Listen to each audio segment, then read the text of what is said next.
Okay, I think we're back.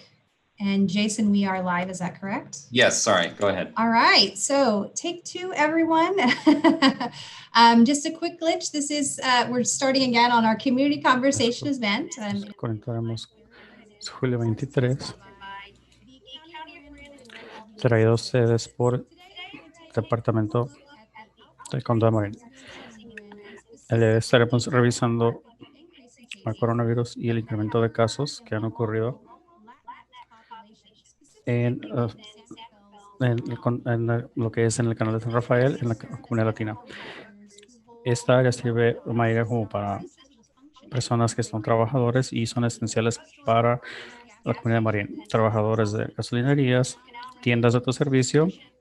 Muchos de estos residentes sirven comida, apoyan con las personas de la tercera edad.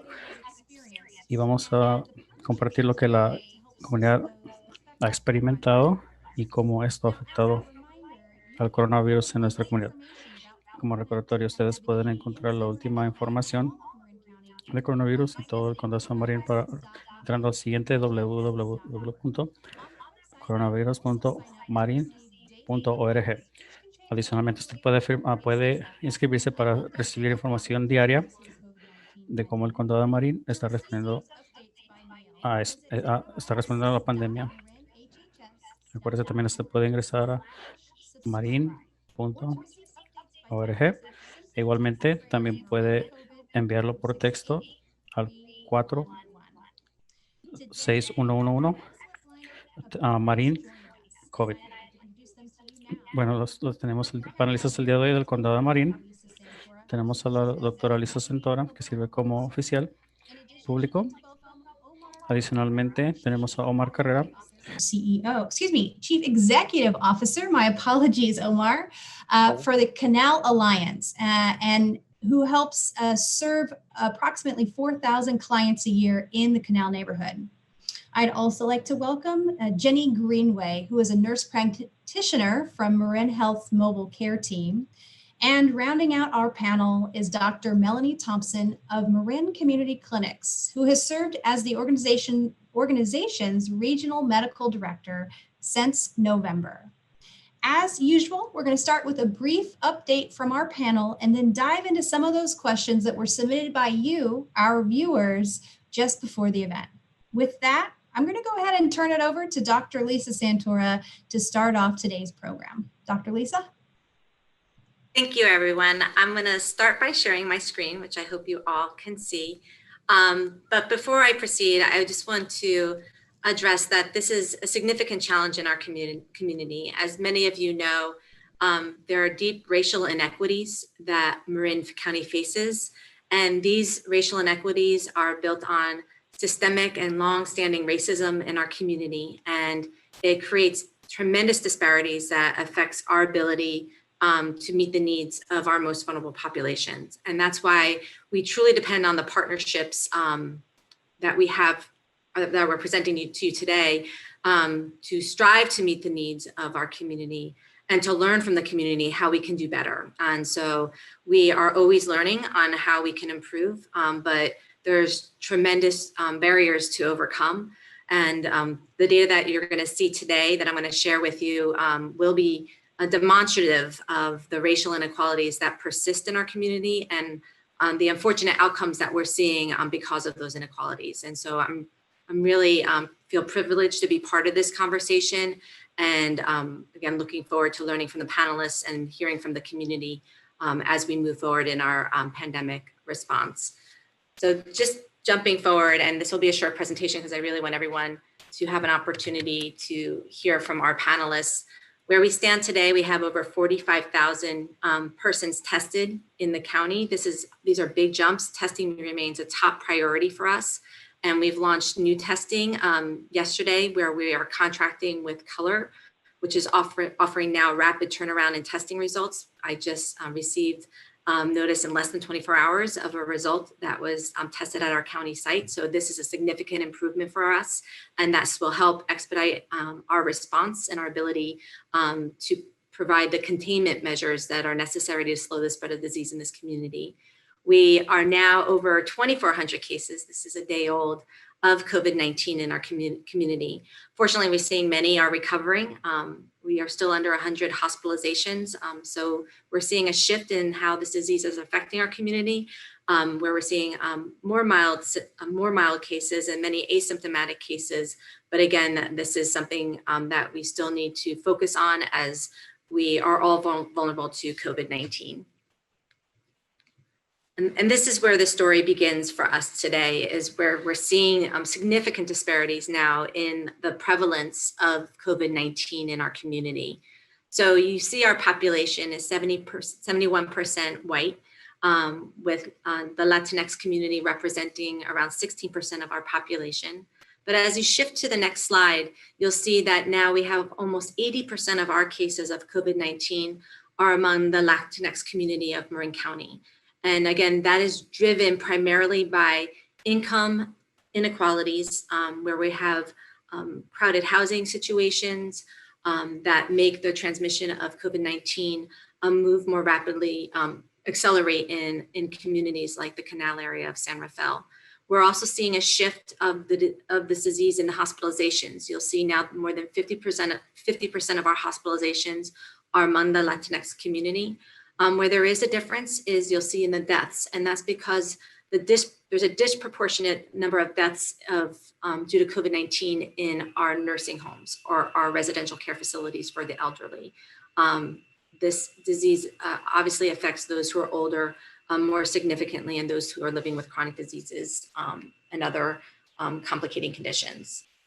And this is just a presentation of that data for people that are more comfortable with numbers. So again, when we talk about the number of cases, probably as of today, it'll be more than 1,200 Latinx members of our community have been diagnosed with COVID-19. And we know that is an underrepresentation of cases because we are probably not testing as much as we should be testing, and that continues to be a top priority for us. And you'll see again, just this presentation of numbers where we now have 51% of the hospitalizations are now among the Latinx community. This next slide shows just shows you how we use data to inform us. So the first picture shows you areas where testing was positive between the 4th of July and July 11th. And you'll see that red really is right over, the large red circle represents a large number of cases in the canal. And then if you move forward to the next picture, you'll see how this is evolving. So this, the gray big dot, it shows those older cases, but we still are seeing cases populate in the canal. And I just want you to start looking up northwards to towards Nevada, where you're starting to see a larger dot. And this is something we are working aggressively on, is really establishing a strong surge plan where we can learn from the best practices that we've implemented in the canal and learn where there may be opportunities to prevent outbreaks in communities across the county. And so to that end, this week we met as a group to launch the Canal Surge Plan. We've established formal action teams, where we are engaging stakeholders across the community, from the city of San Rafael, Canal Alliance, Multicultural Center of Marin, Marin Health, Marin Community Clinics, and local businesses and faith-based organizations. This is all developing at this time, where we recognize there's key opportunities for us to improve our response to the outbreak in the canal. We need to improve our coordination across our partners. We need to be inclusive of the community and have community-driven solutions and strength-based solutions. While the canal area may lack in income and resources, their strengths are in social connectedness and problem solving and resilience. And there's tremendous strengths that we can draw from as we prepare and grow our response to the outbreak in the canal. And really improving our outreach and communication, really learning where there might be gaps in knowledge and different belief systems that we need to develop culturally responsive health education tools in partnership with the community and develop together with the community in order to shift down that epi curve that we described as we are seeing increasing rates, and get to the top of that mountain and start seeing cases decline in this community. And so, like I said, I just wanted to have a short presentation just to provide some of the data behind what we're doing. And now I'm going to pass this off to Omar, who's been, again, a true leader in the Canal with his team. And we just are truly privileged and fortunate to have the partnership of Canal Alliance. So on to you, Omar. Thank you, Lisa. Hello, everyone. I would say what's happening in the Canal is a reflection of what's happening in the country, right? The number of confirmed cases of coronavirus in the United States is now the highest in the world. So at the national level, we have a public health and leadership crisis. As a country, as a society, we have failed to respond to this pandemic. Now, at the local level, the historical systemic disparities that we have in our county have led to the virus disproportionately affect the low-income communities, and the Canal area is one of them. As we all know, in Marin, Latinos are the most affected by COVID-19. What this information reveals is that Latinos have been, are, and will continue to be essential workers in our economy. But what also this data is telling me is that many of the jobs that Latinos are performing lack of adequate health coverage, living wages, sick leave time, and paid leave time. In addition to that, and we add the poor housing conditions, the lack of policies to protect low-income tenants, and control the abusive increase of rents, all of that had created the perfect storm. Canal Alliance never closed the doors. Since the first day of the pandemic, we focused on the transition of all our programs and operations to the virtual environment. And also to implement new health protocols to services that cannot be performed by a phone or by a computer. Thanks to our strong financial position, to an amazing staff that can quickly adapt to new environments, and to a strong commitment to remain relevant to the needs of the community, we have been able to add new services to support the Department of Public Health and the fight against COVID-19. This includes hosting the mobile testing site twice a week, supporting the coordination of services to help positive cases isolate successfully, the test result distribution, and the prevention campaigns. One thing that we have learned is that COVID-19 moves faster than all of us, and it requires a more flexible infrastructure to adjust quickly to new challenges. We must improve the time to share results, especially with positive cases. We must add more capacity to support the isolation strategy. We must add more testing capacity. And most importantly, we must adopt new policies to support the work that we're doing in the public health space. The housing crisis that we had before COVID-19 has become a major threat for our community.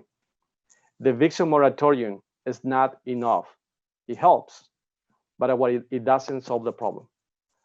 What it only does is push the problem to another date, but then the problem will be bigger and more difficult to solve. If we really want to be serious about containing the virus in the county, we have to make sure that the Canal problems are the Marin County problems. Because one thing that we have learned is that if one person is not safe, nobody's going to be safe in this county. And if we really want to reopen the economy, you must pay attention to what's happening in the Canal, because Latinos are the essential workers. And if Latinos are successful in Marin County, everybody's going to be successful. Thank you.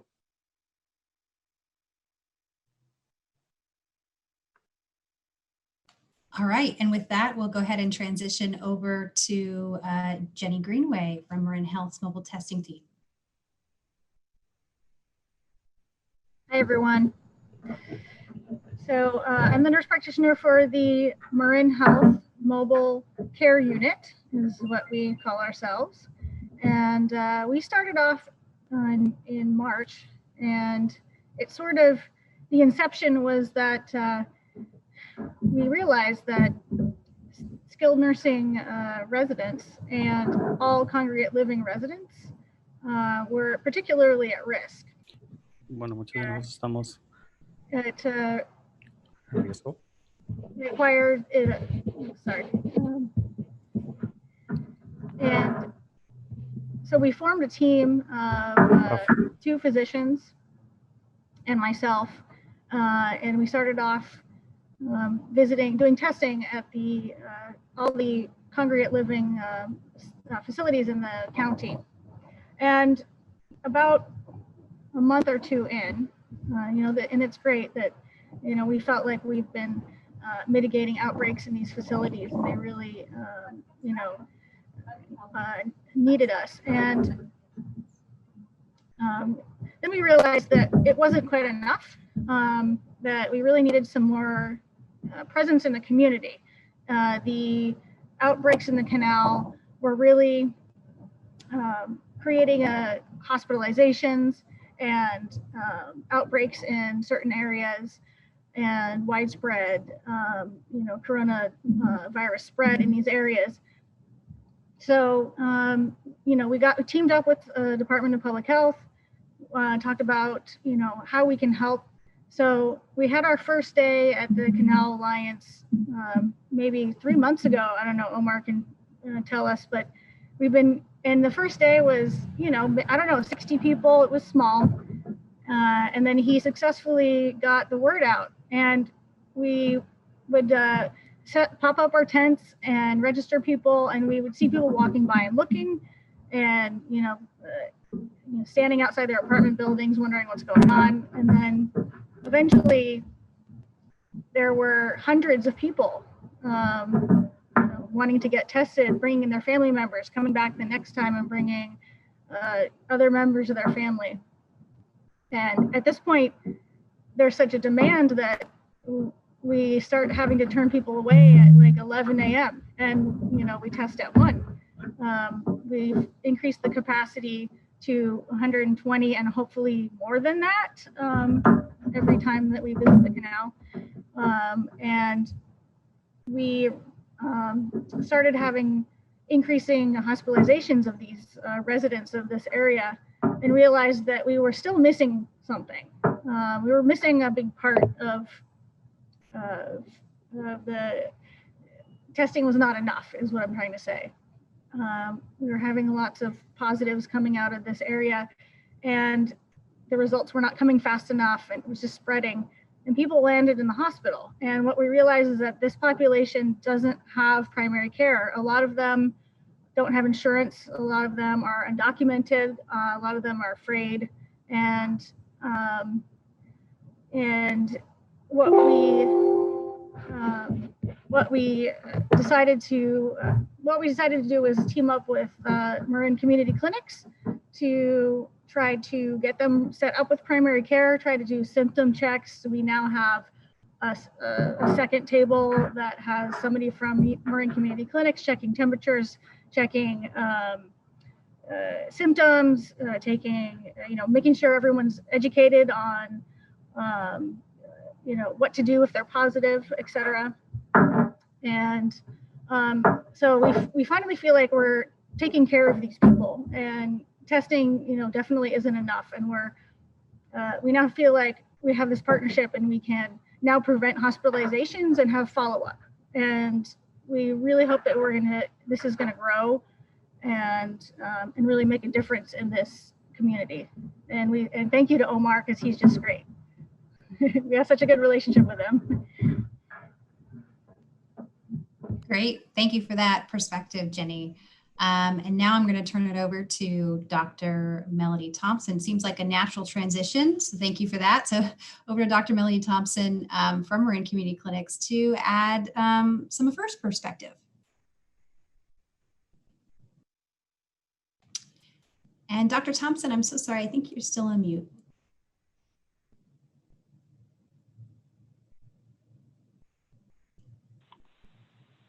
You should be able to hear me now. Yes. Great. So thanks for having me. I'll give a little bit of background about Marin Community Clinics in this area.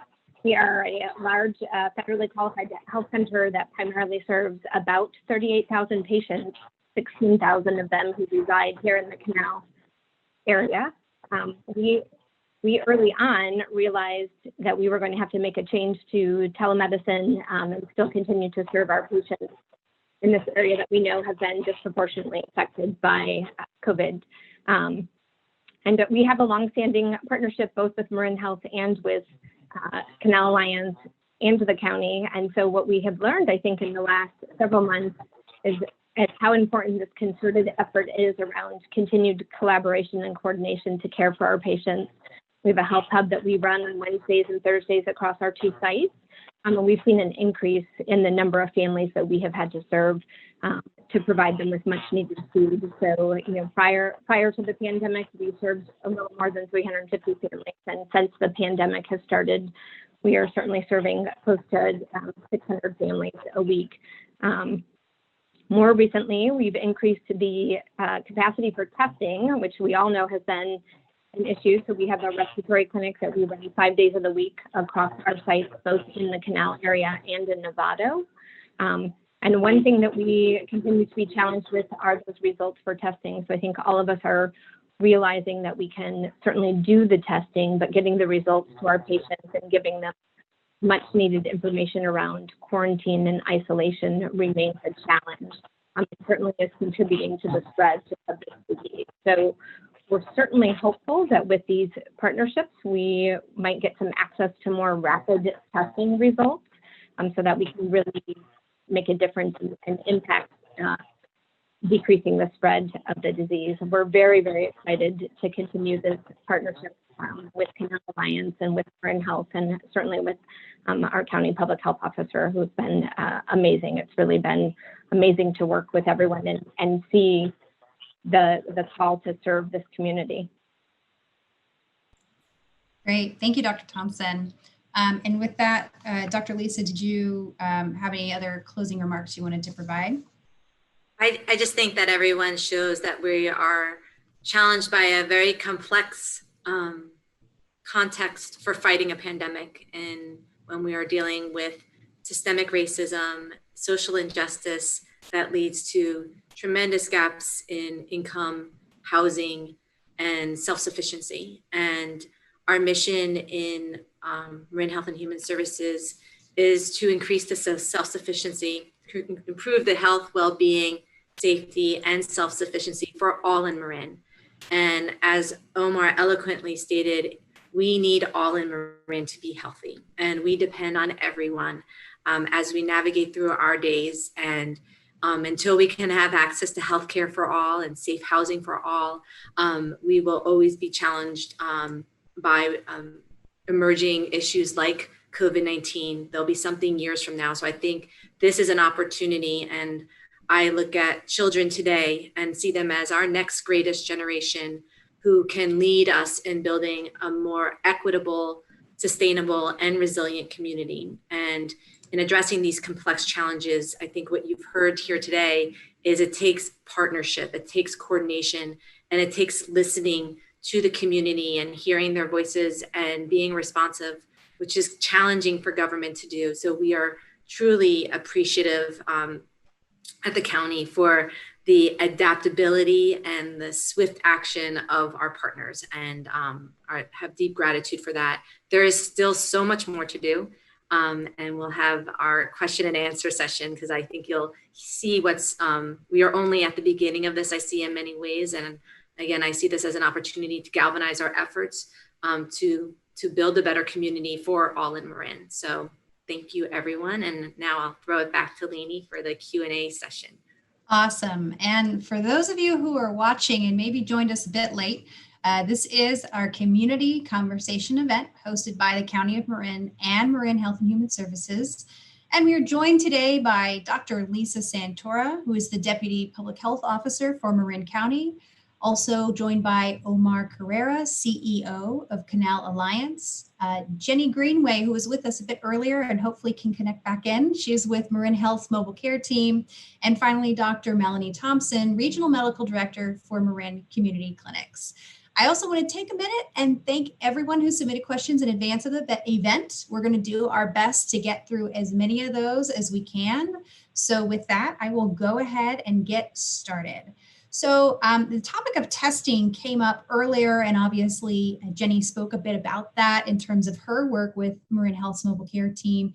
Can you confirm for us if regular testing, and what does regular testing mean? Is it monthly? Is regular testing for those that live and work in the Canal available to those individuals? So I'll take this one first and I'll let anyone jump in. Testing is available. Testing will continue to be a challenge for us. We are seeing shifts in demands for testing. And as we've all heard, there's been major delays in getting results back to patients, which completely interrupts our ability to provide public health action. And so as of today, and this can change, we recommend testing for essential workers no more than once a month. We do not recommend getting retested to go back to work. You only need to get tested once for positivity, and then you complete your isolation and quarantine, and you do not need to be retested. We do not recommend retesting at all, because these are limited resources. And Jenny mentioned it earlier, one of our top priorities, and as you saw on one of my slides, was our greatest risk for mortality is in skilled nursing facilities and long-term care facilities for the elderly. So we really need to prioritize testing first for those who are symptomatic and who are in the hospital or the emergency departments under getting evaluated for COVID-19 or who have referrals from their providers. Second, we need to conserve our testing for those high risk groups, so individuals who work in nursing homes, because the risk of introduction of COVID-19 from our caregivers and nurses into the nursing homes is great, and the outcomes can be lethal if we introduce COVID-19 into these communities. So having surveillance for these groups is important. Again, with the limitation in testing resources and the delays that we're seeing, I anticipate there will be new prioritization. At this point, we have been prioritizing the groups. Every week we have data meetings where we see which occupations have the highest amount of COVID-19. So we're seeing it in food service workers, construction workers, food service workers, construction workers. Those are our two big ones. I know I'm missing my third, and I apologize. It'll come back to me. So prioritizing testing for those groups where we're seeing the highest prevalence of disease. And again, I think just think of our community and some of the burden that is being borne by key members of our community is because of the low wages that they earn. And without health insurance, they are forced to work multiple jobs, which is why we are seeing this complex transmission patterns in our community. So testing is available no more than once a month for essential workers. That may change based on testing availability. And we have brought in a new resource that I was talking to our panelists earlier. Yesterday, we began our contract with Color, and in less than 24 hours, we had our first results back to patients with this new contract. So we'll be looking at how can we expand this resource into areas like the Canal where we need rapid results for individuals so we can inform their isolation and quarantine decisions and to reduce the transmission in our community. Excellent. And didn't know if there was anything else to be added on that before we dive into the next question, since Lisa did offer it up to anybody else. Okay, well, we're going to go ahead and dive in, and I'm going to kind of play on something that, that Dr. Thompson mentioned in her remarks, that there was difficulty in providing education or clarity. I forget the exact words you used, Dr. Thompson, but talking about isolation and quarantine, and that is that 14-day period that individuals need to separate themselves from their household members or other loved ones or whoever they may frequently be around in order to protect those others from potential exposure. Can you explain a bit more about, what are some of those specific challenges in communicating some of that? And then another question we received related to that, and Omar and Dr. Lisa may want to jump in on this. What are some of the resources that are provided to some of the individuals that may test positive and need help with seeking isolation? Sure, I can touch a little more on that. I think we've all, touched on the congregate living that is occurring here in the Canal, and that is certainly a large portion of our patients, multiple families living together, and it becomes a challenge for those families to really socially isolate.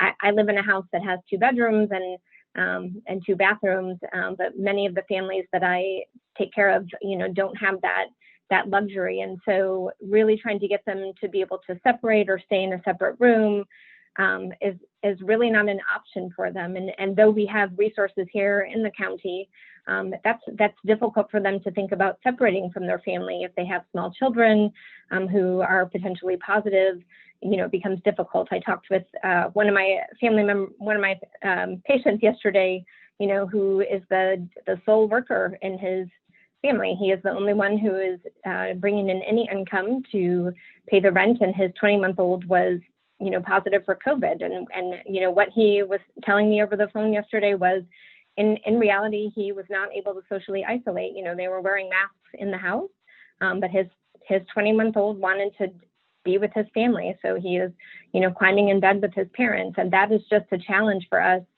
to counsel. We can talk with patients. They understand the need for quarantine and social isolation. That's just not always a possibility for them. And so, as a primary care doc, it's a challenge to know that we're doing all we can to educate and give people information, but also, as Omar has already so eloquently, put it, this is a population that's disproportionately affected. They do not have the same resources available to them with, respect to health insurance and, the ability to take time off of work. So it's really a challenge for us. And we have a great nursing staff in my clinic, I would say, who does a lot of education to patients and really, is helpful in answering questions to them. And so really appreciative to all of my staff who has really answered the call to getting information out to patients. And so to follow up on that, what is being done or what can be done to support those that, obviously you address the close quarters and, children not wanting to be separated, but, those that can't afford to stop working, if we're looking forward and the pandemic is due to continue for 4, 6, 12 months, we don't know. But what does that look like? What does success look like in that regard? I think success is really getting access to rapid testing for this population. We are waiting long periods of time for test results, and that again is a challenge. If we could really give our patients, like, you have 14 days and be certain about that, they can live with that. My patients tell me all the time, thank you so much, and okay, I understand 14 days, but when we start talking about we don't have access to your test results, and you're going to need to quarantine for an additional 14 days because of the inability to isolate at that time, that just becomes a challenge. Around what are the next steps? I think, again, this collaboration and coordination amongst all of us, I think, is so important and so essential, and really, partnering to provide people with education about the need, that we understand that that's a challenge for you to not work, but that, by doing that, we are going to slow this spread, and really allow for the economy to open back up. We have this is a great population, and they also will rise to that call. They just, they need to know that we are going to continue to be here to support them and provide them with resources as we're able. Awesome.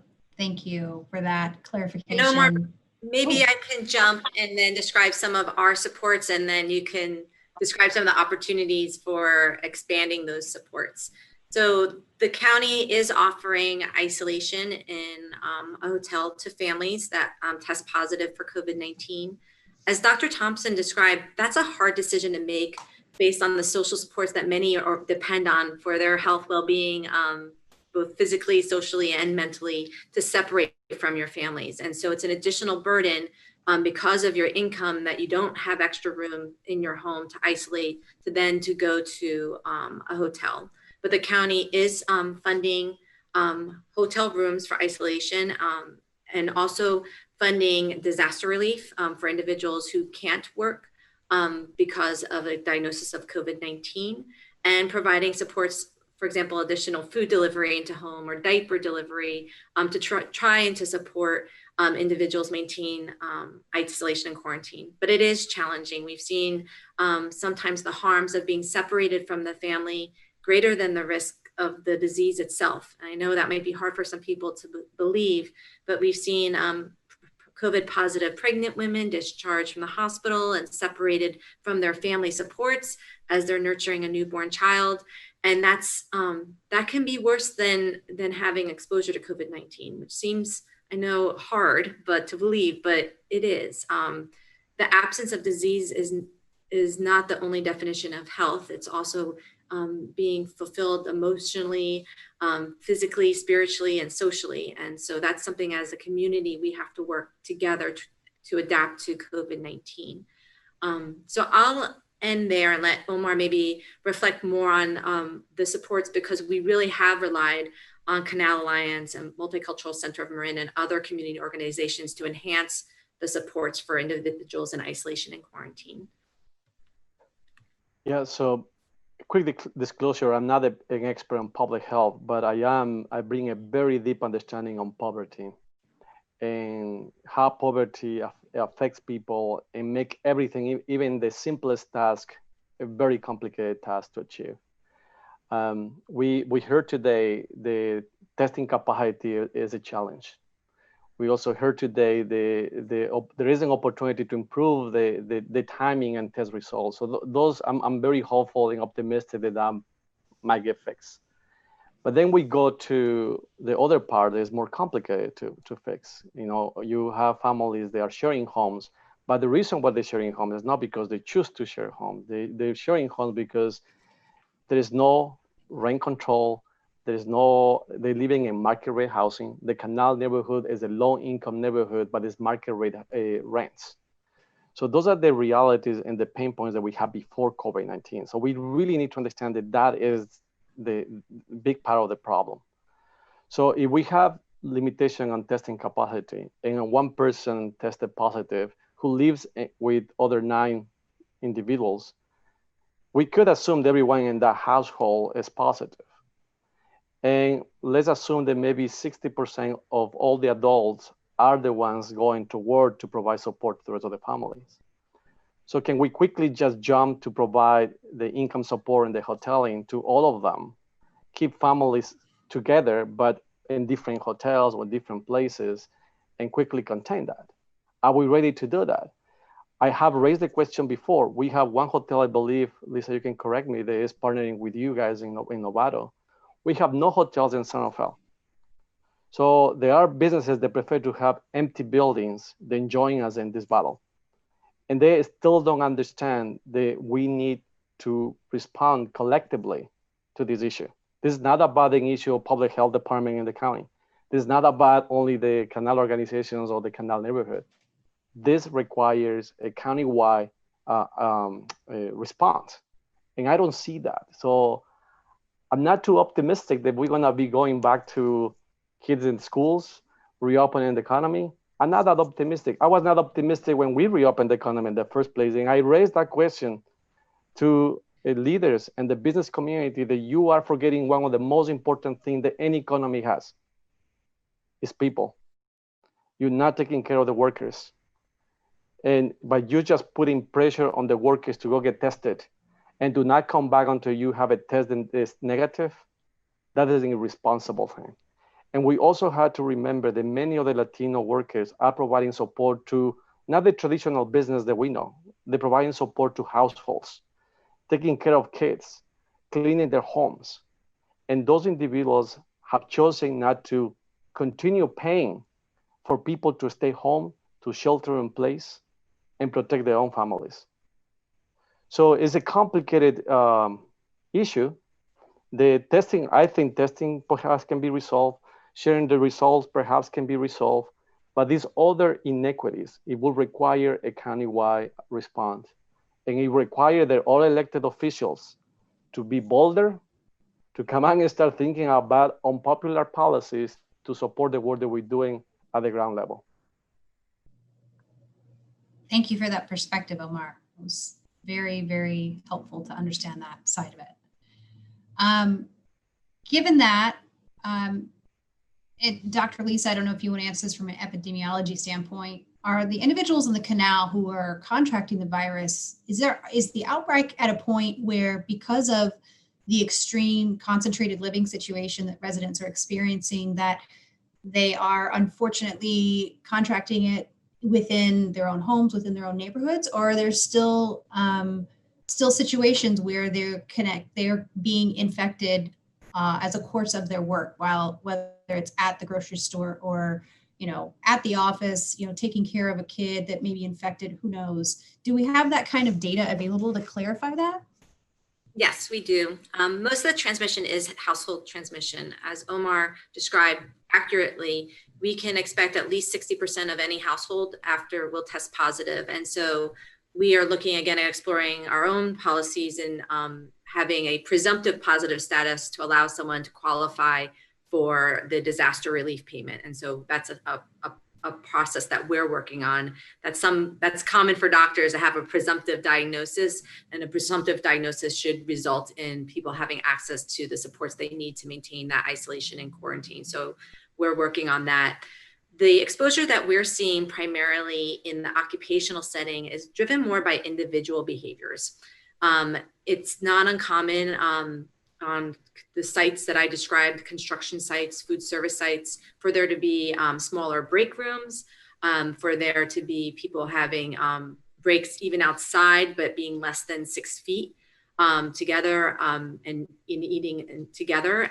I'm starting to see a shift. I think that is changing. But for the beginning, for the first months of this pandemic, we saw individuals not wear face coverings. Face coverings came later. So that was one tool we had to prevent the spread. We saw coworkers having snacks together and working in close environments together. And that still continued pretty commonly even up to a month ago. And I'm sure it's still continuing. And there's a lot that we can do as individuals to protect ourselves.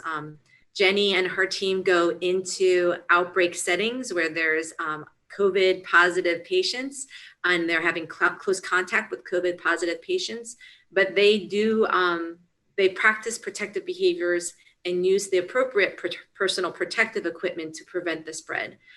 So the transmission we're seeing outside the household is usually when people are more relaxed, hanging out with their coworkers, having a break, and that's exactly the time that they are going to place themselves at risk. So on that same thread of personal protective behavior, and especially the important use of face coverings, what's being done to really drive home the need for those personal protective behaviors in terms of education, or maybe even providing individuals of low-income people with masks or whatever they may need to stay safe at work? Is there an opportunity for them to get a hold of that if they don't have a mask? Omar, do you want to start and then I'll close? I mean, I invite anyone to come and see the canal. I think this is the area where people wear masks more than any other neighborhood. I'm actually ashamed to say that I live in Corte Madera, and you go there to the parks, to Larkspur, everybody feels like everything is over. You come to the canal, people are more responsible. People really care about their health and their families.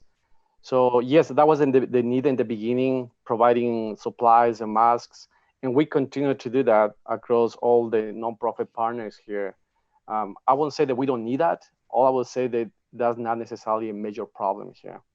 I think I go back to my previous remarks about what the problem is. So I don't want to just to simplify that the problem is masks or hand sanitizers. All that. I think we need them. People are using them. We can use more, sure. But the problem, I think, is bigger than that. And I'll just add that we have, the Board of Supervisors have approved enforcement and penalties for both individuals and businesses who are not complying. We're going to be working more closely with the business community. So they're following the shelter-in-place guidance, and there's a mechanism now to report those businesses who are not following shelter-in-place orders, not guidance, orders. The challenges, and we saw this in the beginning, again, and it goes back to what Omar is stating, is that businesses had to stay in business for their economic survival, for their ability to pay the rent. On many people who are living in homes in the canal do not have a lease in their name and are dependent on the goodwill of the leaseholder for allowing them to stay in that home. And this is something not new to us in public health. When we're managing tuberculosis and we need to remove someone for isolation, we have to work hard to ensure that they have a place or a bed in a home when they return, because they don't have protections they don't have housing protections like other tenants have, because it's informal networks that are renting out these spaces and beds in these homes. And so that's why people do go to work when they're asymptomatic and know they're COVID positive, because they may lose, they are precariously housed and may lose housing and shelter. So that is a great challenge for us. And I think why we understand that every public health decision has major economic ramifications for our community, and more significantly impacts communities of color and low-income communities because of the disparities that exist. Thank you for that, Dr. Lisa. Let's talk about contact tracing. And I feel like these types of questions come up at almost every town hall, because I think the public is fascinated by it. And also they recognize it's an important tool in our toolkit to stop that spread. So can you give us a quick update on the contact tracing capacity in Marin, and specifically speak to how that might impact what's going on in Marin County in terms of, in the Canal neighborhood, in terms of that community having a number of individuals that may be monolingual, Spanish speaking only, and also recognizing that for any individuals that may be undocumented, there's a mistrust in government. So how do those various things factor into what's going on with that aspect of the response? Well, we've significantly grown our contact tracer numbers. We have over 70 contact tracers in our team. It's not 70 full-time employees. Almost half of them are volunteers from the Marin Medical Reserve Corps. Most recently, we have received Board of Supervisor approval to add 15 additional public health investigators and have prioritized the employment of bilingual staff. We identified probably about 2 months ago the shift towards the shift in population, in that our primary English speaking workforce was unable to provide efficient or high quality case investigation, because when you're dependent on a translation line, it really limits the speed of an interview and also the quality of an interview. So we've prioritized the hiring of these public health investigators, and they'll be onboarding over the next 2 weeks. And then we now will be expanding that to your second point around trust. We are still government, and individuals and residents who do not have documentation, the nature of contact tracing is very invasive. It's asked many questions about contacts that individuals who have fear and mistrust in government will not want to disclose that information because they fear it may harm their future eligibility for residency status, or other harms may result by disclosing that information. So we will now be over the course of next week exploring contracts with community-based organizations. So community members can be hired by community-based organizations to support our contact tracing efforts. And again, one of our goals is contact tracing is also connected with those care and supports that are needed for individuals. And so that's an area that we hope that by having a community-based approach that will be able to strengthen that connection. So a trusted person who's done the interview can also be providing information about the information and referrals that can help them support their isolation and quarantine. It's a step in the right direction. We know there's more to do, but we think it will be a valuable addition to our ability, again, to contain the disease. Thank you, Dr. Lisa. And for the panelists that are not affiliated with government. I'm curious from your perspective, does that do you believe that the mistrust in government may have been a factor in Canal residents potentially avoiding testing up front? And do you feel that with the work that's gone on that each of you have described, has that helped to bridge the gap, or is there still work to be done? Sure, I can speak a little bit to that. You know, we often find when any large changes happen at the government level, that our patients naturally will remain in their homes and they quit accessing resources. And so this pandemic is no different. And so what we saw early on as we shut down was that we really, one, needed to get messaging out that as a clinic, we were still open to provide, you know, much needed primary health care. And so that included sending out multiple messages to our patients that even if we weren't seeing them in person, we were still here for care, and then re-educating them that even in a pandemic, they could access services like WIC, which are, you know, so important in terms of getting nutrition to families. And so I think as we have continued our collaboration with community partners and they've seen us all together, you know, we generally can get more information. And so, you know, one of the ways that we have tried to be helpful is when we're screening patients over the phone for any sort of respiratory complaint or any concern about COVID, you know, we have just made it part of our history taking to ask how many people are in the house, you know, where do you work? And then, you know, we use that as an opportunity to provide some education around the need for quarantine and the need to stay home from work and provide work notes and information. And certainly I think we, as providers, have done a lot more phone calls to employers in the county, also, you know, to reassure them that somebody has completed their quarantine, they really can go back to work. There's not a need for retesting. So, you know, we are learning a lot about COVID in addition to, you know, still taking care of patients for their diabetes and high blood pressure. Excellent. And Omar and Jenny, I do want to give you an opportunity to comment as well if you have anything else you'd like to add. Sure, I will. I just cannot imagine having a contact tracing program without partnering with a trusted messenger in those communities, right?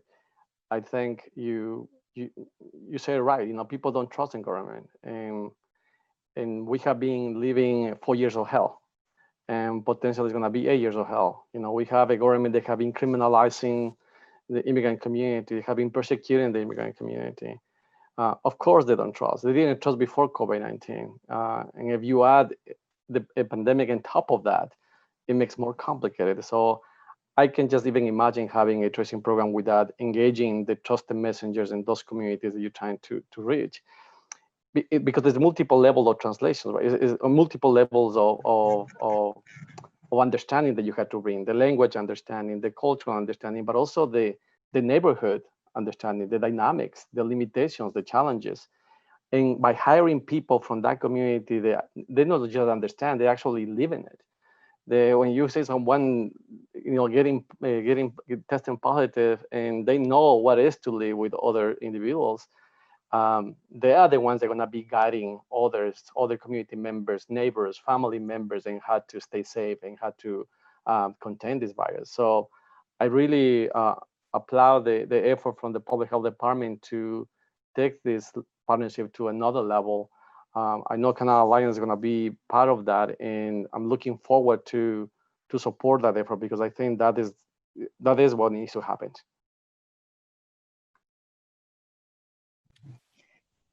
Hi, yes. Sorry, I'm having amazing technical difficulties today. From our perspective, we're, you know, affiliated with Marin Health, and we were concerned initially about mistrust and mistrust of the government and how, you know, that would play into this population. And we, you know, started off gently, like we've partnered with Omar, we've partnered with the Canal Alliance, and this population already trusts Canal Alliance, and they trust Marin community clinics, and you know, and it's it's been word of mouth, and it's been getting it out there, and they see us week after week and week after week and week after week. And, you know, and we make it fun. We give them, you know, lollipops and stickers and play music. And, you know, it's, you know, we try to make it a good community event. And they're just telling their family members and their friends and realizing that we are there to help. And I think it's just the, you know, the exposure and really the partnership that we're having with the Canal Alliance that is key with this. Great perspective. And last week we had Dr. Lowe on, who is part of that team as well. And she actually shared some photos of a day at the Canal Alliance testing site, and there was dancing and all sorts of fun things. So definitely testing can be a very intimidating thing. And so hats off to all of you for putting everyone's fears at ease, even if it's momentarily, to make that testing as painless as possible. Well, we are running short on time, but I want to squeeze in one last question because I feel like this is a very unique question that has come in. This is now, I think, our 5th or 6th community conversation event. And this one really caught our eye. And so I'm going to ask each of you to maybe take 30 seconds and respond with the first thing that comes to mind, obviously each taking turns. But what can we as the public do to help? So whoever would like to go first, or I can pick on someone. Dr. Lisa, you're smiling, so I'm going to pick on you. I'd first say complete your census. We need to be counted in Marin County to make sure we have resources, and everyone needs to be counted in Marin County. So completing your census, being engaged in government. We've had, with the upside of Zoom, is we've had the highest participation in our Board of Supervisor meetings, and being engaged and advocating for change.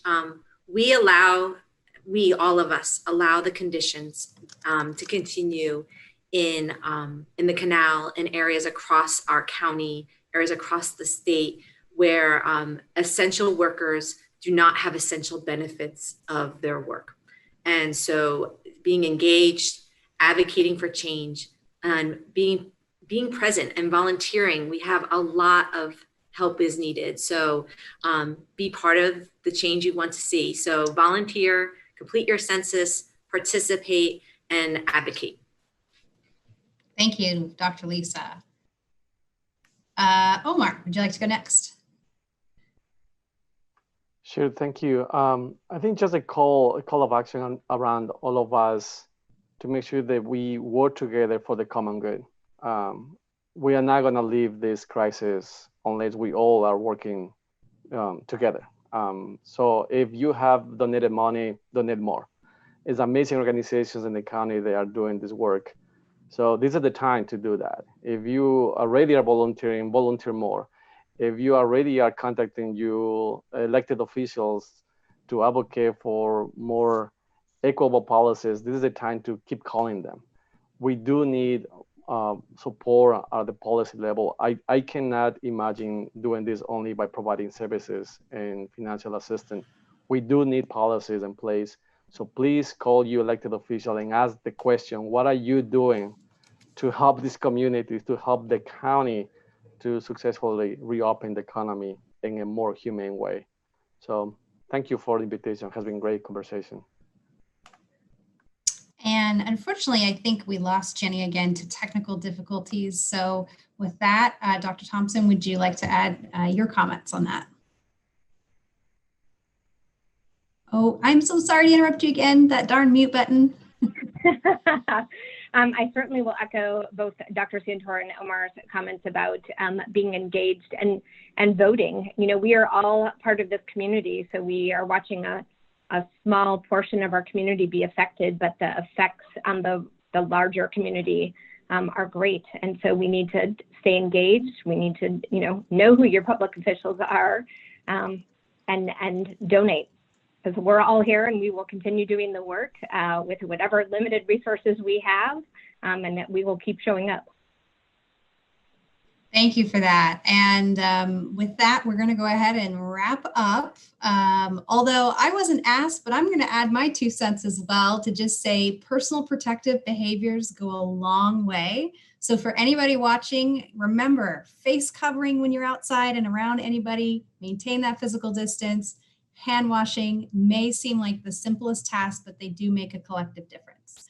So with that, thank you to our panelists, Dr. Lisa Santora, with our Deputy Public Health Officer, Omar Carrera, CEO of Canal Alliance, Jenny Greenway with Marin Health's mobile care team, who unfortunately couldn't stay to the very end, and Dr. Melanie Thompson, Regional Medical Director for Marin Community Clinics. I thoroughly enjoyed this conversation, so thank you all for joining us. For those of you that are watching, this video has been recorded. It will be available instantly on Facebook. It will also be available on YouTube, our YouTube page tomorrow morning. So if you want a link to be able to share, look for it there. And remember, you can find all the latest information about the coronavirus, testing options, more information about face coverings and everything in between at Marin Health and Human Services coronavirus website. And the web address for that is on the screen, coronavirus.marinhhs.org. If you have any questions that were not answered during tonight's event, remember, we do have our call center available Monday to Friday, 9:30 to noon, and again from 1 to 5.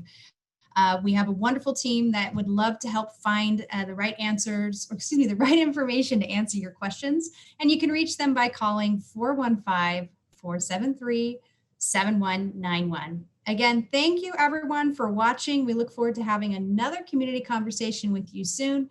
And until then, stay safe, Marin.